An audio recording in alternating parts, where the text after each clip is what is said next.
One time I did a Mr. Beast gaming video. It's potentially the most viewed video that I've ever done. You done Mr. Beast stuff, huh? And it was so out of the blue and random. He's like the biggest YouTuber in the world, like. But it was like a random, like Tuesday night, 11 p.m. I was sitting on the Xbox playing like Fortnite or something with my friends. I think it was actually a WhatsApp came through. He's like, "Can you do this? We need it for the morning." And you seen the zeros and you were like, absolutely. All the V-Bucks on for it. Here's the crack, here's the crack, here's the crack, here's the crack, here's the crack. Welcome back, talking shit, I'm drinking wine, like and subscribe. Here's the crack. How's it going, people? Welcome back to another episode of the Here's the Crack podcast. We've got another guest on. I feel like we're just absolutely banging out these guests. We've got Jonny. Is it Fitch? Yeah. Fitch, yeah. I'm always really scared whenever I start these podcasts that I'm going to pronounce someone's name wrong. Fitch, we had a guy on. We get like people on like do TikToks and stuff, but normally they'd be like usernames, so like you don't actually know their real name, and then as soon as I hit record I'm like, so we've got, oh crap, I don't actually know your name. Yeah, but at least we know yours. But I feel like the best place to start is obviously who you are, and we've kind of been chatting a wee bit, but we've wanted to save a lot for the podcast, so maybe a wee brief part of who you are, what you do. Yep. So I am Jonny Fitch. I am a music producer, sound engineer. I'm the Sidemen audio editor, which is why people probably seen TikToks and things like that. Yeah. That TikTok went like viral, didn't it? Where it was like you were saying about like being the music producer. I think that's the first thing we seen. And then we were like, fuck, he's from Northern Ireland. We were like, we have to get this guy on. But like, I suppose starting off, we'll get into all the Sidemen stuff later on. But like, how did you like starting out? Like, what made you get into it, or like why? How did you end up with that job? So I went to Queen's in Belfast, and I did music technology. So that's kind of just like sound and music stuff. Yeah. A lot of like sound design and mixing and all that kind of thing. And then whenever I left, I just decided I wanted to do music more, and I do a lot of like pop and pop dance kind of stuff. Yeah. And it's the kind of thing you just started doing. Like my parents just let me do it in the house and just kind of built it up. And then lockdown hit, so I've only been doing it like 3 years. So then when lockdown hit, I was able to do it every day. We just did it on Zoom, and I work with my now girlfriend. Yeah. She's a songwriter as well, so we kind of spent Monday to Friday writing songs every day, just kind of improving ourselves and making good tunes, you know. I feel like that's such anybody that not everybody, but the majority of people who we've had on in like the space off since pretty much whenever this whole lockdown thing eased is all, most of their stories all start off and then lockdown hit, and then it just seems that kind of give people the time to like sit back and be like, I am going to just focus, because I now have the time to do something that. Would you say, like, were you creative when you were growing up? Yeah, I mean, I always was musical. Like, I played the flute, the piano lessons, all that kind of stuff. So yeah, I've just always been creative, you know. How did you get into that? Like, it's not really something you hear someone saying, like, upper sixth or lower sixth, being like, oh, I want to go do sound at it and that sort of thing. Like, was it something that always, like, where did the idea come from to do that as a course? I think I always liked doing sound kind of stuff. So, like, I don't know, doing sound desks and all that kind of thing, and that's what the degree kind of was. It was more on that like sciencey side and technical kind of bits, but I kind of pulled the creative side out of it. Like my final project, I was building instruments and stuff. Yeah, which is kind of not what I was expecting to be doing. But building instruments like physically, or so do you want to know about my final project? Yeah. What did you get in it? I got A first, which is good, but we had to build something that was kind of gestural controlled, or something that you could actually do. So I had this like sensor thing, and depending on like if you did like a fist, it would do a certain sound, or you did like a palm, it would do a certain sound, and you could kind of like manipulate it. I don't know, it's a bit random, but I've seen guys go on Dragon's Den recently and they had like a ball. Did you see that? No. There's plenty of the like weird. That's mental. They were like bouncing this ball about, and each time you touched it, it made a different sound, and I was like who buys these? You know what I mean? It's the kind of thing when you're doing it, you're like, what is actually the point of doing this? Yeah. And I think that's what they done. I think they were like, oh, it was like a project in like university, and we just decided to run with it. And you're like, right, okay. End up with a ball that makes noises. I feel like when you came in here, that was the first thing I thought of. Like, we always, when we were planning and like looking at guests or getting people on, but I feel like you can do as much like preparing and I've been listening to a lot of like the Diary of the CEO podcast and stuff, and like he's so prepared to the point where I'm like, makes me feel like kind of jealous. But I think you can prepare as much as you want. As soon as I stepped in the room and got out the soundboard, it literally just clicked to me. I was like, we're getting a sound guy on here, and he's gonna come in and be like, what the hell are you doing? Like, because was it 2 Degrees we had on at the time, and they're like musicians. And I remember they said to us, they walked in and goes, what way do you have that set up? And I was like, what do you mean? Like, whenever you walked in through the door, did you look at the soundboard and immediately go, Oh no, I want to leave? No, I mean, you've got a good setup going. Thanks. And it always sounds good too. So Yeah, fair enough. The nerves did show at the start whenever the mic didn't work. I know. The mic didn't work before this. I had the button not turned on, but here, we'll not talk about that. We'll just move on. amateur bar. Absolutely I hard. suppose you were sort of telling us there before we started, like, so like this working for the Sidemen job was your first job, like out of uni, like in sound. pretty much my first job. I mean, I had like the music stuff, but then I did that as well, and it was kind of, I'd sent an email to a guy called Con, who is now kind of the guy who sends the audio and the video Yeah. stuff, and it was kind of those ones you don't expect anything to come of it. And I had my degree and I had like a little bit of sound experience here and there, and at that time they actually were looking for new people to join their team to kind of like improve their quality. Like they got new cameramen, new editors, and they were curious about a sound guy. And what did you say in the message? I think it was just like that elevator pitch. Did you like, send them the project that you had done? Hey, look at my hand thing. I think whenever you do a sound degree, they don't really ask what a sound degree is. So, Yeah. I didn't tell him anything about the instrument, but he ended up letting me do like a trial one, trial video, which was Christmas a couple of years ago, and for me it was an absolute disaster. Right. So I had a lot of, it was very last minute. It was given it on a Friday night, I think, and the videos come out Sidemen Sundays on a Sunday. Yeah. So I had the whole of the Saturday to do it. I'd never really done an edit that was over like probably 5 minutes long, and this was an hour-and-a-half video. Fuck. And to do in one day, and I did it, and there were a few problems on the render.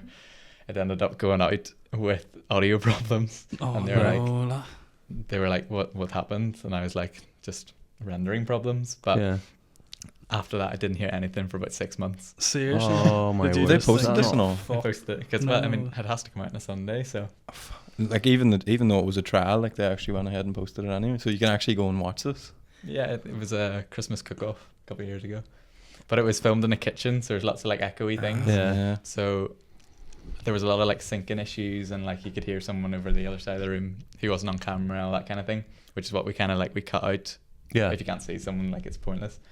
But yeah, like syncing issues, and it just rendered weird. Yeah. And what was it like? What was that like at the time? Like the pressure of it and all? Were you just proper freaking out when you sent it and all? Yeah, I mean, I sent it on the Sunday morning, I think, and I was thinking, if this isn't it, I can't change it, because I was going out, and you just don't know what you're gonna do. You know, it's kind of. It's mad. That's so much pressure, because did you, one thing I want to ask was, did you grow up, or not grow up, did you like follow the Sidemen before this? Yeah. So like you knew what the crack was. It wasn't as if you were just thought you were doing work for like any sort of media or like YouTube group, but you were like a fan of it, so you're like, I don't want to mess this up. Yeah, I mean, I knew who they were, and I knew how many followers and stuff they had, which is a lot of pressure. But I think just going back to what I said in that email, I think I was like, I can help out with this audio. Like, there's a few things I could do just to make it sound better, and that's obviously kind of what he owned on him. But And what happened then? Like, when did they come back to you? Like, so then during lockdown, they came back, and they just started filming again. I think they just wanted to go. I think it was probably May or June. yeah. So 3 or 4 months into lockdown, and it was kind of that point where I was easing a wee bit. So they were filming loads and loads of content. They're like, we may as well just try again, and there it was. I've done every Sunday video since. And like, do you do that from home, or do you go out to them and record with them? So I work remotely, so I can do it from Belfast. But I can do it literally from anywhere. It's on my laptop. Is that not quite difficult then, them just send you a pile of footage and you not really knowing what's going on, or do they give you sort of an idea of what they want? So the way it works, I work with, so the Sunday videos is edited by a guy called Dylan, who's based in LA. And so Dylan would do his time-based edit. He'd do the majority of the edits, so like first draft kind of thing. Yeah. And then at that point on a Friday or Thursday night, he'd send that across to me. So I'd have, say it was just the 7 boys, I'd have 7 mics, a music track, and a reference of the video so I can see who's on screen and that kind of stuff. And I just have to mix that kind of just based off what he sent, and he just slots it in his session on his end. So does he edit the video first and then sends it to you, right? And like, has there been anything else ever went wrong where you've sort of been like, oh shit, or has it sort of been smooth sailing since then? I was saying beforehand about the one that took forever. Yeah. There was a video Was it last 20 year. hours, you were saying? It took 20 hours. So it was a video, it was a hot tub mukbang. So microphones and water just is not a good combo. And they'd bought these new clip-on mics, so they use like mic packs and clip-ons. Yeah. But they were supposedly, whenever they went in water, they'd still work, but they just didn't. So I'd say every 2 minutes, one of the mics would just randomly stop working. And a mukbang video, obviously, like it's like a podcast. They're chatting, they're eating, all that kind of stuff. So whenever someone's mic cuts off, you're trying to pull in the person besides mic just to make them sound good. Yeah. And then so that was last summer, and that video, which the audio never turned out great, ended up, I think it was the #1 trending video in Ireland last year for the year. Is there sometimes where even That's now the where you've done it for a good long time and they know like you're good at it, is there sometimes where you just have to send the thing and say like, you're making me make like something good out of something that it physically cannot be, like you can only do so much? Is that hard to like, would you say you're like a perfectionist? I think I'm a perfectionist, but you know when something sounds okay. Yeah. And whenever you get sent something and maybe someone shouted and distorted the mic, there's tools you can use to kind of shape that down a wee bit and make it sound better. So it's never gonna, it's never gonna be perfect. Yeah. But you can make a big difference from what it is at the start. Is there ever points where like you've been frustrated and you've been like this audio shit? Like, what am I meant to do this? So? Like that hot tub one, it had been about maybe 15 hours, and I thought, how on earth am I getting this done for Sunday? And it was the kind of one, I think I was chatting to Con at the time, and he was like, just get whatever you can and get the best out of it that you can, and that's all you can do. So it's good that they kind of respect that, and they know it's not. And I suppose as well, when you're working with a group of like 7 people, really anything can happen. Like anything can affect like even the video, or someone can just decide that they want to do something that's not necessarily say that their stuff's scripted, but it's kind of not planned, if you know what I mean. Yeah, and that can ruin everything on the like the editing point of view.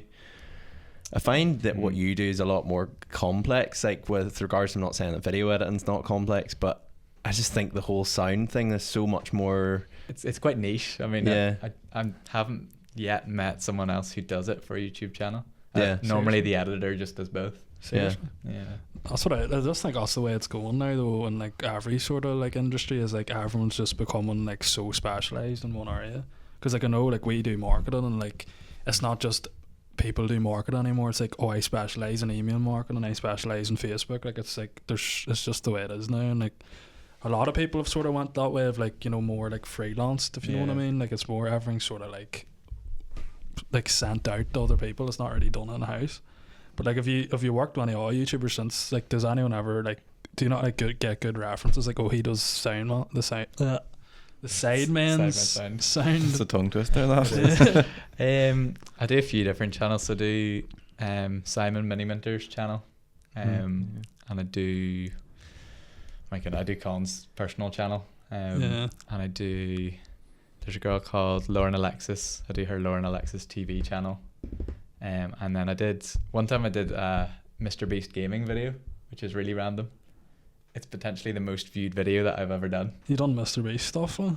And it was so out of the blue and random. He's like the biggest YouTuber in the world, like. He is amazing. Was that not when you get jobs like that, aren't you not proper buzzing? Like, you can't believe this. Like, you're like telling your mates and they're like, what? Whenever I got that one, it was also during lockdown, and he'd filmed from home. Yeah. And he had a mic like this and it wasn't working, so they just had the camera mic. Yeah. They just needed it to sound better. Do you just see Mr. Beast coming through in an email and you thought, that's it, I don't have to work another day of my life? Yeah, it was one of his editors who came, but it was like a random like Tuesday night, 11 p.m. I was sitting on the Xbox playing like Fortnite or something at the time with my friends, and this I think it was actually a WhatsApp came through. He's like, can you do this? We need it for the morning. And you're thinking, it's 10:30, 11 o'clock here. I need to sleep. Yeah. But I ended up doing it. And the But video then you came out. seen the zeros and you were like, absolutely. All the V-Bucks on for it. I suppose that's a good point. Like when it comes to last minute stuff, like what way does it work with paying? Like surely can you not be like, well, like this is so under pressure. Like would that change like your sort of fee, you know? Or I think it's just something that's accepted with editors. You just kind of Yeah. you have to do it. You're on call. Like. You're on call, literally. and like what is like the most under pressure you've been? Like is it like one of those situations you've said, or has there been an all point where you're like, this is tight? Like The tightest deadline, there was a football More Sidemen video one time. right. And so the More Sidemen have different editors, there's two guys on that. And I got sent the audio at maybe 11 a.m. and it came out at 6 p.m. Yeah. So it was like I had probably about 3 hours to do it max. It came out when? Oh, it was like 11. Like that day. So I had, between him sending it and me sending it back and him uploading, there was like 6 hours. It just goes to show you how prepared we are. I feel like we're so prepared. That's mad. Like, 5 if, days, is it? yeah, From- if I sent stuff, Yeah. if you were like, oh, I'm starting to like, we release the podcast on like a, I don't think you'd be doing it this early, but like we release the podcast, like audio goes up at 6 on a Thursday, and then the video goes up at 10. I fear that, well, there probably has been occasions where at like 4 a.m. Shay's been like sending you this stuff through now, and I'm like, we're in bed or something. Like, But that's the one thing I found about editing. Like, I think I thrive off the last minute stuff. Yeah. Like, I work far better and far faster. Is that something that you find that helps you? Like, I always find, like, we could have a podcast on a Sunday and it's not coming out to Thursday, and I'll start it Wednesday night because I know if I start it Wednesday night, I know it needs to be done. Yeah, I'll do it. You Like, actually finish it on the yeah, time. yeah. Yeah, I don't know. I like having, at the start I was getting them on a Saturday for a Sunday release, and we kind of got a day back. So having it on a Friday is a lot nicer than a Saturday, Yeah. Yeah. because it means if there's something goes wrong, we have the Saturday. But Yeah. since we've done that, I don't think there's been any problems. Which I is suppose that's the thing as well, like when the deadline's that tight, like there's no like this can't go wrong, you know, there's no, you can't fuck it up where it's like this just doesn't go out. good. Well, it has to go away. Is the thing. The show must go on. Like, But they film that much content. Like I know you're saying like with us it's like we have so much time, but like they film so much content. lot of It's content, yeah. crazy. I think there's a video every day on one of the channels, and then they've got the Side Plus as well. And is there Um, much of it that doesn't actually go out? I think Or all of not? it mainly goes out. Most of it. Everything that gets filmed, yeah. Unless there's a problem maybe with a sponsor or something Yeah. not approved, but that's not Yeah. in my territory, I guess. yeah. Have you like worked with any, like, moving away from like the video side of things? Like, have you worked with any like musicians or like? Because I know you've just signed your record deal and all that there, and Mhm. congratulations. Thank you.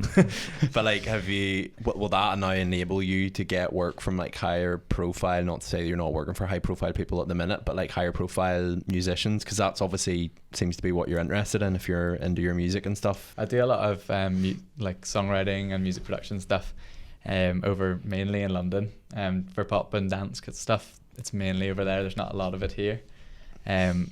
But we, even in the last week, we had some cool sessions. If you ever heard of Naughty Boy, we were in Naughty Boy studio the other day with Yeah. a guy called producer Wes, who's produced for Emily Sandé and Sam Smith and all these kind of people. Like, he's Yeah. a really Mental. good producer. That's mad. So shout out to him if he's watching this. He'll Uh, definitely be watching that. But yeah, I mean, we're always trying to write with cool people, and it's nice finding people to write with, and Yeah. sometimes you find a wee group that you write loads of songs with, and there's a particular one Emma and I, my girlfriend, have written probably up to 10 songs now with them, and Yeah. Have Yeah, you it's good wrote any songs that like have been out like released in the charts or anything? Like got any big ones or? there was a Came song we close. did with a girl called Sarah McTurnan who was on Eurovision a few years ago, Right. which was #1 on iTunes, Wow. Ireland charts, which Wow. is cool. What's that called? It was called Heavy on My Heart. Cool. Glad I remember that because I'm really bad with song names sometimes. But it's a cool thing. Like, it's such a social industry as well. Yeah. And I'm considering like moving over to London, and if I'm living by myself, people are like, "Oh, will you not be lonely?" But like, you're writing with people, you're meeting people. Yeah. If you're with people all day, you might not mind getting back to Exactly. a flat and having a bit of Been having solidarity. time, yeah. Yeah. Fair enough. And what's like the writing schedule like? Is it sort of similar? Like it can vary, or would it be like sort of more 9 to 5 type of thing? Or I think when you're being prepared, 9 to 5 is kind of like, or maybe like 10 to 6 or something like that. Yeah. you find maybe like 4 of those hours are like prime time, Yeah. and the rest you're just chatting or eating or drinking coffee or something. But it's pretty. You have a day where you say, all right, and we're writing with this person in this place. Yeah. You just do it. And like London, is that the place where it's at, like, or is there a goal there of maybe using London as a stepping stone for? I think for me, it's a good place. Yeah. We're back and forwards at the moment, and like we're loving it. So Yeah. seems to be the place at the moment. At Aye. least. Yeah. Were you always up in Belfast, or did you live elsewhere? Always in Belfast. Always in Belfast. Mm-hmm. Born and bred. So you wouldn't do any like country music, like if anybody approached you, like Derek Nathan Ryan Carter. or something, Nathan Carter. I mean, I'm always open to it, like, but it probably wouldn't be my like. Yeah. Not your wouldn't- pop or dance type Yeah. thing. Wouldn't be my speciality. No. Maybe put out a wee remix or something. Yeah. You never know. Love a remix. Nathan Carter might hit you up at like 4 a.m. on a Friday night and be like, yo, here, This was released on Sunday. Wagon Wheel needs to come out. Wagon Wheel the remix. Is there anybody particularly within like the music, because obviously if you work with Emily Sandy and stuff like them, names are quite like big names of what producers and stuff. If anybody, I feel like you're that person now where so many people have sent you an email, like you just really casually went, yeah, Mr. Beast's team sent me an email, very very casually brushed that off the shoulder. But if you opened up your email inbox or your DMs and you seen a particular, what would be the name that would in particular that would make you go, oh my god? I mean, there's a lot of like musicians that I'd love to work with, but my social medias, I always struggle to post. Like my TikToks, I probably haven't posted for 2 months or something. Yeah. You kind of go through phases, but if someone was to DM me, I've always wanted to work with someone like Disclosure, the DJ duo. I think they're amazing. Or like Becky Hill as a songwriter, She's be amazing. But what like if you were to put out your own music, like what sort of vibe would it be? Like what sort of, like if you were to compare it to someone, would it be like Disclosure type of vibes? it would be in that like dance category, but like vocal dance stuff. So like it would have a singer on it, and it would kind of be nice to sing along to. Your And what way would it work? Like, do you know, like I know like Calvin Harris, he sort of came out and was like he sang, but then like now he's just known for being a big DJ. Like, would you want to be like that sort of thing, or like more behind the scenes, like just? I'm the kind of person who just goes with the flow. Like if I end up not being behind the scenes, I'll not mind too much. But like I kind of go in with the attitude of I'm not forcing myself to be in like the limelight kind of thing. Yeah. Which I think it's a good way to be, because it kind of means you're more relaxed about it. You kind of, whatever happens, like if you want to go on a podcast, you go on a podcast. Yeah. You want to write a song with someone, you write a song with someone. So Yeah. Or you're not tied down by Exactly. any sort of like contracts or whatever. Like you have the sort of creative freedom to do. Mhm. So what does a work day look like? Like what if you were to take like a schedule that you have now? Because that's one question I always find interesting to know, because you get sometimes we build this conversation up and then I ask someone what their work like schedule's like, and it's really basic. But like, would your work schedule more be very fractured, or like would you be in Belfast one day, London for 3 days, back again? We kind of have a week in one place, so it could be Belfast for 3 weeks a month kind of thing. But a day would look like you kind of would start work 10, half 10, something like that. If it was a day you're writing a song, you might have a Zoom session. Yeah. You get on, kind of chat for the first bit, write your song, take a lunch break about 1, and you find just after lunch there's about an hour where things just get done. Yeah. So you solidify what you did before, all that kind of stuff, and by maybe 4 o'clock you've got a solid song that people could almost listen to at that point. So that would be like the demo. If you ever hear people talk about demos, that would be the demo track. Yeah. Most people would have, say you're doing a Zoom session, most people have their own microphone in their house or whatever, so they send you across the vocals and you've got a decent track by maybe 5 o'clock, Yeah. and then you've got the rest of the day to do whatever. And like, what way will that work now with like doing the Sidemen stuff and all? Is that something you're planning on keeping on, like, or is it like you sort of trying to go more music now? Like, Yeah, definitely plan on keeping it on. I mean, it's lovely to have different jobs. yeah, It keeps every day interesting. Like, as long as you know a couple of days in advance what's coming, yeah, you're sweet. But a Sidemen day, I probably get sent, because I said the editor lives in LA, so there's obviously that time difference. So he'd send something probably in the middle of the night for me. I wake up and I edit the whole day until it's done. That to me, like, whenever you're looking at it, were you not sort of scared to go down that route, because it's kind of seems as if like you know now what work's coming, but at that time was it very scary to be like, when, because obviously it's about, at the end of the day, you need money to live. Yeah. Was it kind of scary to go down that route and be like, I don't know when the next paycheck's coming here, or like what was that like? Do you live with your parents, or do you like live on your own? Or so I still live at home, so Yeah. I'm kind of fortunate that I don't have that like direct overhead of paying rent and all that kind of stuff. And thankfully my parents were so up for me doing this job, and they were so supportive kind of when I was starting out, and I mean they still are. Sounds like they weren't by what I said there, but yeah, I mean, it was the kind of job you just have to do it, and you have to keep putting yourself out there, like meet new people, network. And I'm thankful that I was put into the position where I got the job, and if it didn't work, I would have to find something else. But what could you see yourself doing if you weren't doing sound? Like, I always remember in the 5th year in my careers interview, they were like, so what are you gonna do? And this time I had absolutely no clue, and I said law, which is like complete opposite, but either something like that, or maybe like computer sciencey kind of stuff. I always love that, and that's what my brothers do as well. So it's a very, I think that's one thing that quite interested me, was the what you do, and you said it yourself, is very niche. But there will be people out there who are like doing sound, or even like not going so niche, but like even in media in general. Like there's a girl that helps out with our podcast and stuff, Leisha, and she's more wanting to go like journalism route. And like I think it's hard for people to like know the answers of where to go, because a lot of that industry you do have to go out on your own. You have no real choice.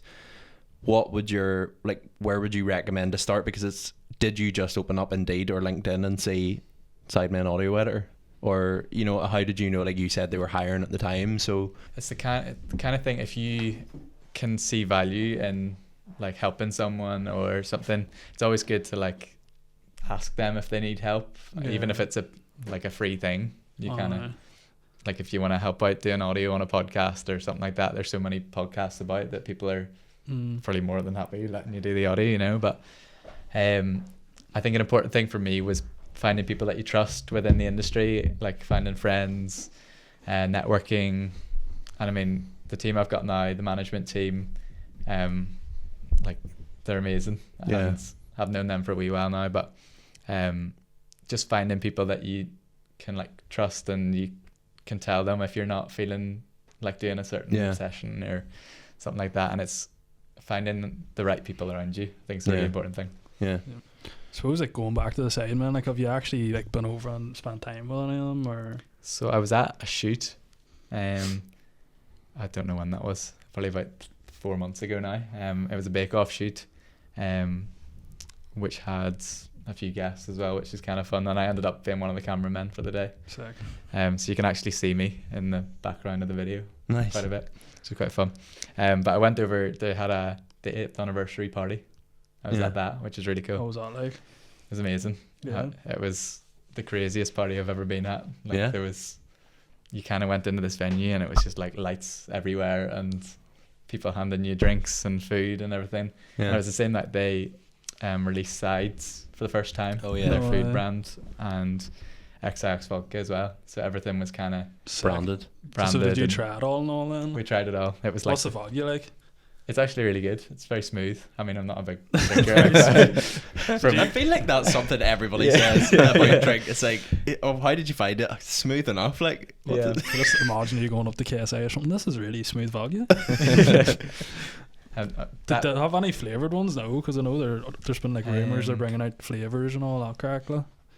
Not that I saw. You were too blocked. No, you were just I mean, if there was, I probably wouldn't be able to say until it's released. After saying you're not tied down by contracts, it's message you here, guys. Cut that bit out. Have you tried that's one thing that actually popped into my head whenever I came here. Have you tried the Prime yet? I have not tried Prime, and I really want to. You can't get it anywhere, can you? You can't get it in the UK. No. I feel like it'll be soon. I don't know anything about it. I've read it's February. Okay. I have read it's February, but we're now halfway through I'm February. 10 days away from being at the end of February, and I seen like people were like reselling it on Amazon and all. Like, I know, people were mad at for a it, lot of money KSI as was well. like, do not buy that. Like. but it's amazing how, and it's amazing how they've built a brand, and anything like they've went from making videos in their room to now making chicken. Literally. Like, it's not even as if like NFTs or something you would understand, like all that sort of digital space, but they're like vodka chicken. I guess just anything they It's can make money anything out that of. they can do is it's mad. Like, Do you get any? Is there any like perks? Like, do you get like free like Sidemen clothing or anything like that sent out? Or I got a package once with Sick. Sidemen clothing. yeah, I think mainly with the big drops, they send the whole crew and stuff, which Yeah. is cool. that's class. What What was like the party like? Like, was all the big names there like in the YouTube scene? Like? it was really strange, as like I just felt like it was all these people that I watched on YouTube my whole Yeah. life were there, Yeah. and you just went up and said hello and chatted away, and they were all so dead on, like it was crazy. And like, who's your favorite Sideman? Like, is there anyone that you were like chatting with? You're like, fuck, he is sound. Like? My favorite, well, I can't have a favorite, can I? It's like your children. Yeah. Like. You can't pick one. I think KSI is really, really dead on. Yeah. Like at the party, we were just standing chatting about music for maybe 45 minutes, Seriously. and Sick. like he's so genuine and shows an interest, and yeah.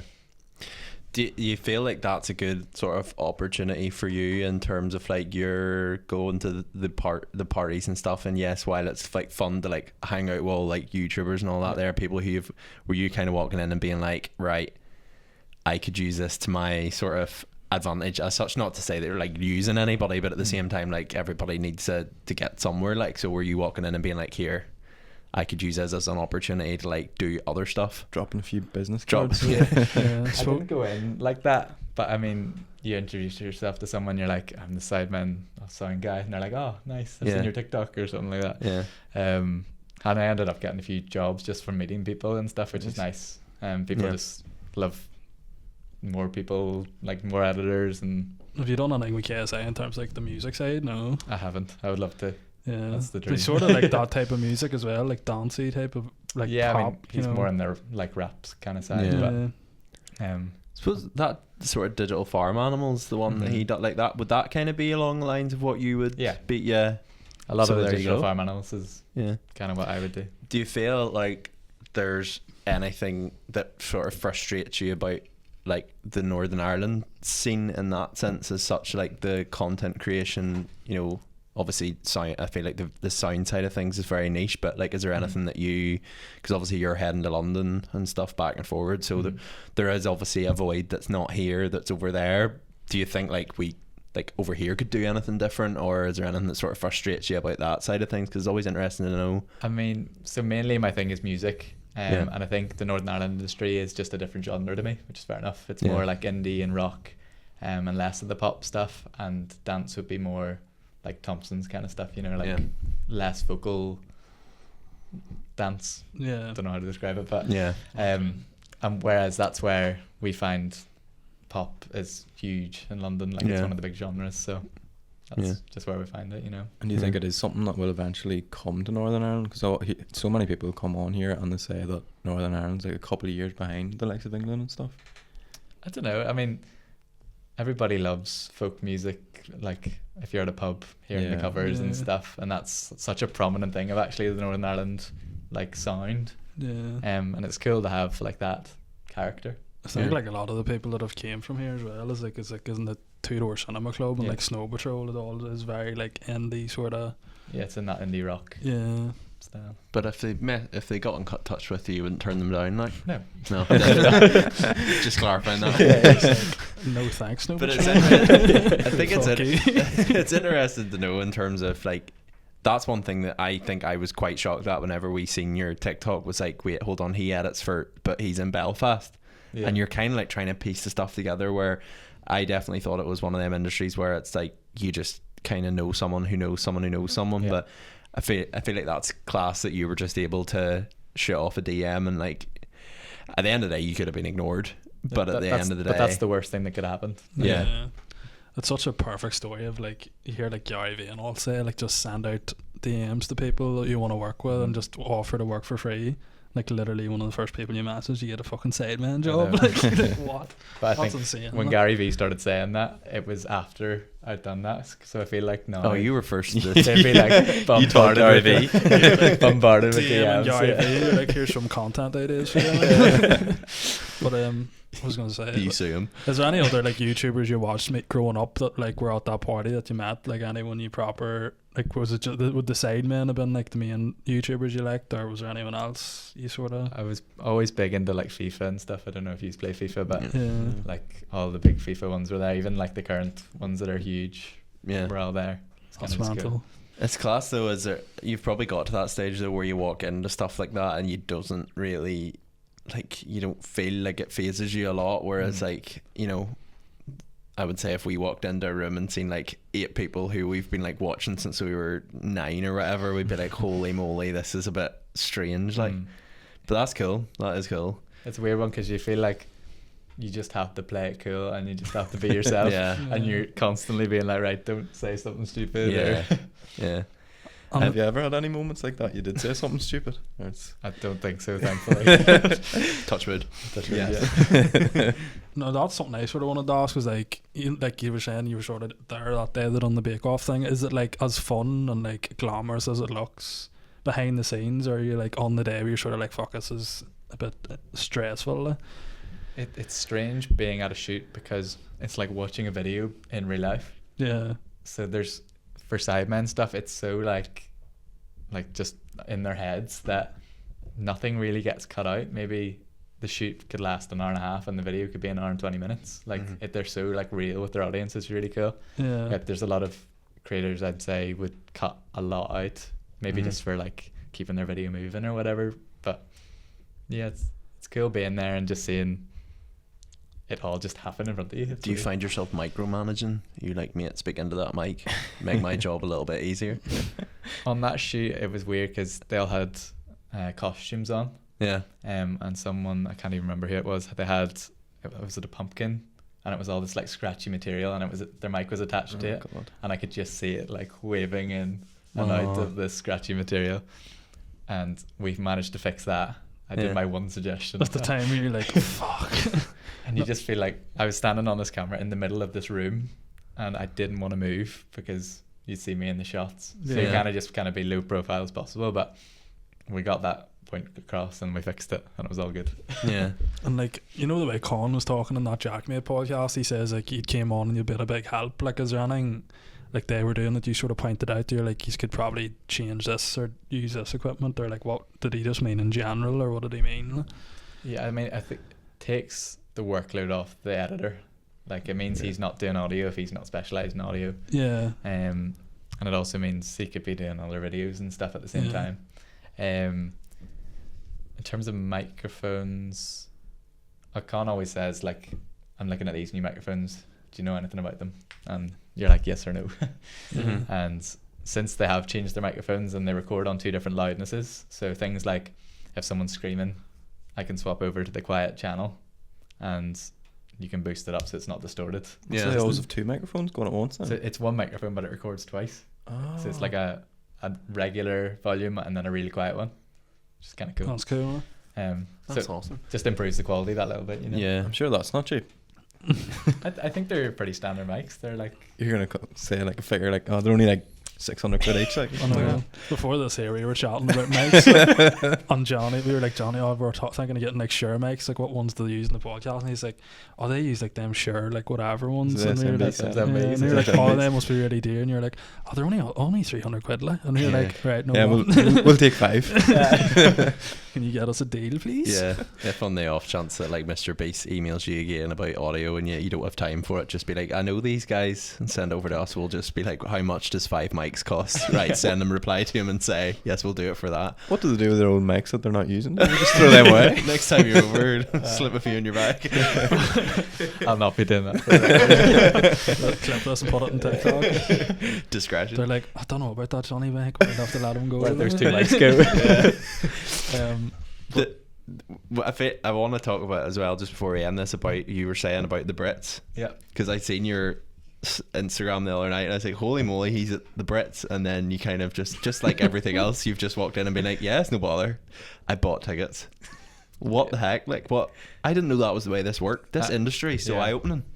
I didn't know this either until like 3 weeks ago. So the Brits was last Monday or something like that, and I got an email. I had applied for tickets, so they give you like this link, and you get like 12 hours or something to buy your tickets. And that was literally it. I was like, is that all you need to do? I always wondered who the people in this, like the stadium, would be. So yeah, that's something I always thought actually, is like when you're watching it, there's like loads of people just the whole way around. You're like, what way does that work? Is that just random? What was that like going there? Like, did you get to meet any? We didn't meet anyone, I don't think. There's a guy, Morgan James, from TikTok. I met him after, because we followed each other on Instagram and stuff. Why does that name ring a bell? It's not Morgs, no? No, Morgan James. How would I describe him? It's probably easier just to look him up. Yeah. He wasn't the guy on Afterlife. No, No, that's, I know who you're on about. That's not him. No. He was on the Fellas podcast and all there.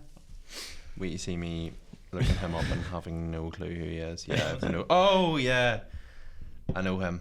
I've seen him. I've seen like the James Bond thing he'd done ages ago. Yeah, that's cool. So we met him after, and my manager got talking to him, and he's like, "Do you want to do a session?" So 2 days later, he ended up writing a song with us. So little things like that.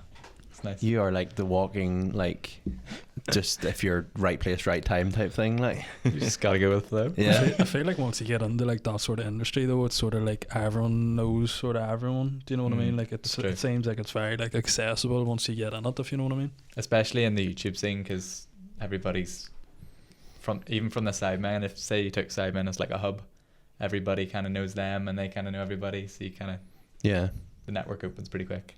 I'm surprised. Did they take you in like a wee back entrance in the Brits? I wish.